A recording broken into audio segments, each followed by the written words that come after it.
स्वागत है भाइयों आपका मेरे पहले ब्लॉग में, जो कि मैंने हरिद्वार से स्टार्ट किया है, वो भी सावन के पवित्र माह में। अभी हम लोग हरिद्वार में हैं और हम हरिद्वार के मेन चौक से अभी बढ़ रहे हैं हर की पौड़ी की तरफ। मेनली हम यहाँ पे क्यों आए हैं आपको ये पता है, फिर भी मैं बता देता हूँ। अभी सावन चल रहा है तो हम लोग भी गंगा स्नान करने आए हैं और इस दौरान जो भी चीजें हैं बताने या दिखाने लायक डेफिनेटली मैं आपको बताऊंगा, दिखाऊंगा। नए नए जो अलग अलग तरह के जो कांवर होंगे या कांवरिये होंगे, मैं उनके भी दर्शन आपको कराऊंगा। माँ गंगा का दर्शन कराऊंगा। नहाने के लिए कौन सी जगह अच्छी है वो भी दिखाऊंगा। तो ये सारी चीजें इस ब्लॉग में आपको दिखेंगी। ब्लॉग में बने रहें और लास्ट तक ये वीडियो देखें। हमारे साथ प्रियेश तिवारी और रत्नेश तिवारी भी आए हैं। दोनों भोले ही हमारे साथ आए हैं गंगा स्नान करने और गंगा जल लेने के लिए। अब हम आगे बढ़ते हैं। ये ट्रिप बहुत ही अच्छा होने वाला है। ये एक धार्मिक ट्रिप है तो आई एम श्योर कि बहुत ही अद्भुत अनुभव होने वाला है। फिलहाल हम लोग बढ़ रहे हैं हर की पौड़ी के साइड, क्योंकि अभी चूंकि बहुत कांवरियों की भीड़ है तो बस आपको मेन चौक पे उतारती है, वहां से थोड़ा आपको पैदल चलकर आना होता है या आपको लोकल ट्रांसपोर्ट मिल जाती है। सामने मैं आपको थोड़ा दिखा देता हूं कि जो कांवरिये हैं जो ऑलरेडी नहाकर स्नान करके जल भर के आ रहे हैं कैसे, लाइक आप देख सकते हैं काफी वजन उठा करके आ रहे हैं। खैर ये तो अभी एक नॉर्मल सा दृश्य है, एक नॉर्मल सा दृश्य है। हर हर महादेव भैया। भैया ने हमें हर हर महादेव कहा और विक्ट्री साइन दिखाया, मतलब भैया तो ऐसे भी जल भर के आ रहे हैं। और आगे आप देखोगे एक से एक अद्भुत कांवर और कांवरिये आपको दिखेंगे रंग बिरंगे टाइप में। अभी हम बढ़ रहे हैं हर की पौड़ी साइड और सामने आपको मैं दिखाता चलूंगा। सामने आपको दिख रहा है एक टोली आ रही है कांवरियों की रंग बिरंगे कांवर के साथ। आई गेस ये लोगों ने स्नान कर लिया है और अभी अपने अपने गंतव्य स्थान की ओर जा रहे हैं। मैं एक बार आपको दिखा देता हूं अच्छे से कांवरियों की तरफ और उसके बाद हम बढ़ते हैं अपने आगे हर की पौड़ी की साइड। अब हम लोग लगभग हर की पौड़ी के जो मैदान है वहां पे आ चुके हैं। वहां काफी अच्छा व्यवस्था गवर्नमेंट ने कर रखा है, आप देख सकते हो कांवरियों के रुकने या ठहरने के लिए। मैं आपको एक बार अच्छे से चारों तरफ दिखा देता हूँ।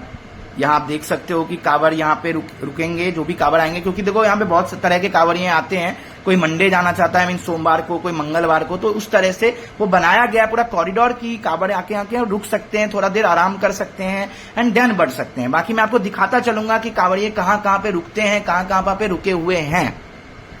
बाकी आप चारों तरफ देख सकते हो काफी अच्छा व्यवस्था किया गया है उत्तराखंड गवर्नमेंट, उत्तराखंड सरकार के द्वारा। और चारों तरफ रंग बिरंगे कांवर ही दिखेंगे आपको। मौसम भी काफी अच्छा है। सामने हमारे मनसा देवी है। मनसा देवी में कई बार जा चुका हूं क्योंकि हरिद्वार में पहले भी आया हूं, बट चूंकि मैंने जैसा बताया मेरा पहला ट्रिप है तो अभी हमारा मेन पर्पस है गंगा स्नान करना और अपने गंतव्य स्थान की ओर गंगा माँ को लेकर जाना। तो अभी तो मैं मनसा देवी के बारे में आपको ज्यादा नहीं बता पाऊंगा, बट इनकी अलग मान्यता है और अगले ब्लॉग में मैं डेफिनेटली आपको जब मौका मिलेगा तो मैं उनके बारे में भी आपको एक ब्लॉग बताऊंगा। फिलहाल मैं आप आगे बढ़ते हैं हम और आगे की तरफ देखते हैं कि कैसा नजारा आपको दिखने को मिलता है। एक से एक नजारा दिखेगा, एक से एक मान्यताएं हैं। फिलहाल मैं थोड़ा सा आपको हरिद्वार के बारे में बता देता हूं। हरिद्वार की ये मान्यता है कि जब समुद्र मंथन हुआ था और दैत्य कुल ने अमृत उनसे जब मतलब समुद्र मंथन के बाद जब अमृत आई थी और दैत्य कुल जब अमृत लेकर के भाग रहे थे तो वो अमृत की जो बूंदे थी वो 4 जगह धरती पे गिरी थी। उनमें से पहला आपका हरिद्वार था, दूसरा आपका प्रयागराज था, तीसरा आपका नासिक था और चौथा आपका उज्जैन था। तो हरिद्वार की इसलिए इतनी मान्यता है क्योंकि यहाँ पे भी अमृत की बूंदे गिरी हैं। आगे और भी चीजें मैं यहाँ की बताऊंगा, यहाँ की मान्यताएं। फिलहाल मैं आपको थोड़ा सा कांवरियों की तरफ दिखाता हूँ। अलग अलग आपको कांवर अलग अलग कांवरियों के साथ दिखेंगे। कुछ ज्यादा वजन लेकर चलते हैं, अपनी अपनी मान्यताएं, अपनी अपना वो हमारी तरफ कोबला कहते हैं, कुछ लोग मन्नत भी कहते हैं, मतलब अपनी अपनी मन्नत ली होती है उसके अकॉर्डिंग लोग करते हैं। फिलहाल मैं दिखा देता हूँ अलग अलग टाइप के कांवर आपको दिख रहे होंगे, रंग बिरंगे सजे से बहुत खूबसूरत लगते हैं। फाइनली अब हम बढ़ रहे हैं। सामने 2 कुत्ते भी आपको दिख रहे होंगे। तो ये भी एक तरह से देखो तो महादेव का ही रूप है, पशुपतिनाथ जिनको हम जानते हैं, तो डेफिनेटली। और बाकी हम अब हर की पौड़ी की साइड बढ़ रहे हैं। अब धीरे धीरे आपको क्राउड भी दिख रहा होगा क्योंकि आज चूंकि सावन का 5वां या 6ठा दिन है तो उतनी ज्यादा भीड़ अभी नहीं है, बट भीड़ है, बट ऐसा नहीं है बिल्कुल भी नहीं है, लेकिन इतना भी नहीं है कि आप अभी दिक्कत हो आपको, बट है, आप देख रहे हो भीड़। बाकी हर की पौड़ी हम पहुंचेंगे तो आपको मेन भीड़ वहां दिखेगी। ये तो एक कॉरिडोर टाइप का, एक कैंपस टाइप का बनाया गया है जहां पर कांवरिये थोड़ा बहुत आराम या अपना विश्राम कर सकते हैं। अब हम फाइनली पहुंच चुके हैं हर की पौड़ी पे। सामने आप गंगा माँ का नजारा देख सकते हैं, गंगा माँ का वेग देख सकते हैं। हम लोग खुद वो अनुभव कर रहे हैं और एक बार मैं आपको दिखा देता हूँ माँ गंगा का जो वेग है, माँ गंगा का जो अभी लहर है वो काफी ज्यादा है। तो मैं आप लोगों से यही सलाह दूंगा आप लोगों को, अगर आप लोग आए भी तो बहुत ही सतर्कता से आए, गंगा माँ में ज्यादा रिस्क ना लें, किनारे पे नहाए, वो भी वहां पे बनी हुई है व्यवस्था, वहां पकड़ के नहाए। मैं आपको दिखाऊंगा, सामने आपको एक कांवड़ दिख रहा होगा जिसने आई गेस 200 से ज्यादा किलो का 200 किलो से ज्यादा गंगा जल भर रखा है।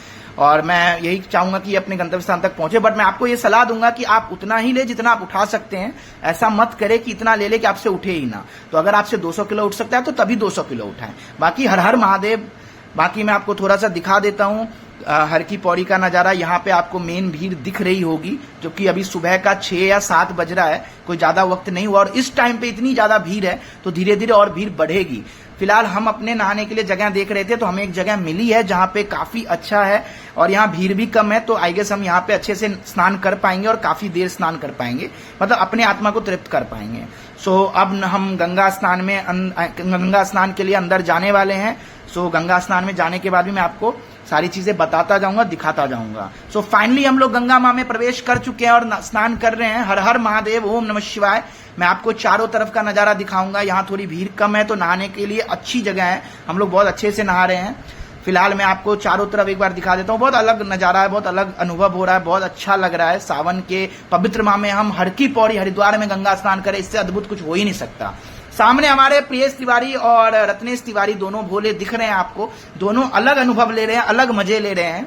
बाकी मैं थोड़ा स्टंट भी आपको दिखा देता हूं। आई गेस ये लोग यहाँ के लोकल हैं, बाकी मुझे नहीं पता, लेकिन मैं आपको यही सलाह दूंगा कि आप इतना रिस्क ना ले। आप तभी ले जब आपको तैरना आता हो, अदरवाइज ना ही ले, अपना किनारे पे ना आए, क्योंकि यहाँ हम रिस्क स्टंट दिखाने नहीं आए, यहाँ पे हम माँ गंगा का स्नान करने और एक भक्तिमय अनुभव लेने आए हैं। तो मेरा यही सलाह होगा कि आप लोग ये रिस्क ना ले। फाइनली हम लोग नहा चुके हैं और वहां से निकलकर हर की पौड़ी से जल भर के हम लोग कुछ आगे आकर के एक चाय दुकान पे रुके हैं, जहां हम लोग थोड़ा चाय नाश्ता करके वापस अपने गंतव्य स्थान की ओर बढ़ेंगे। हमारी टिकट ऑलरेडी बुक्ड है बस में, जो कि हमें मेन हरिद्वार चौक से मिलेगी, एक लोकेशन है वहां से मिलेगी। तो हम लोग अभी थोड़ी देर में चाय नाश्ता करके आगे बढ़ेंगे और आशा करता हूं कि ये ब्लॉग आपको बहुत अच्छा लगा होगा। बाकी अभी ब्लॉग खत्म नहीं हुआ, आगे मैं थोड़ी चीजें और आपको दिखाऊंगा। जब तक हमारी बस नहीं मिल जाती तब तक में जो भी नजारे मुझे दिखेंगे।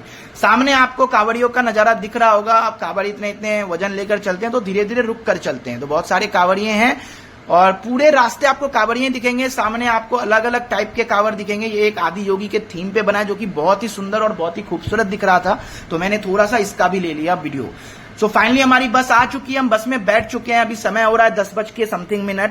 आप सामने बोर्ड पे देख सकते हैं डिजिटल मीटर, 10:21 या 22 मिनट हो रहा है। और अब हम लोग बढ़ रहे हैं आगे। हमारे भोले थक चुके हैं, दोनों ही भोले निंद्रा में जा चुके हैं, सो रहे हैं, तो अभी मुझे इन्हें उठाना उचित नहीं रहेगा। बाकी मैं भी अभी सोऊंगा। सो फाइनली अब हम लोग जा रहे हैं दिल्ली की ओर, जो हमारा पहले से प्लान था, क्योंकि कल ऑफिस है तो आज ही दिल्ली पहुंचना जरूरी है। बाकी ट्रैफिक बहुत है क्योंकि कांवड़ चल रहे हैं, तो गाड़ियां धीरे धीरे चल रही हैं। देखते हैं हम कब दिल्ली पहुंचते हैं।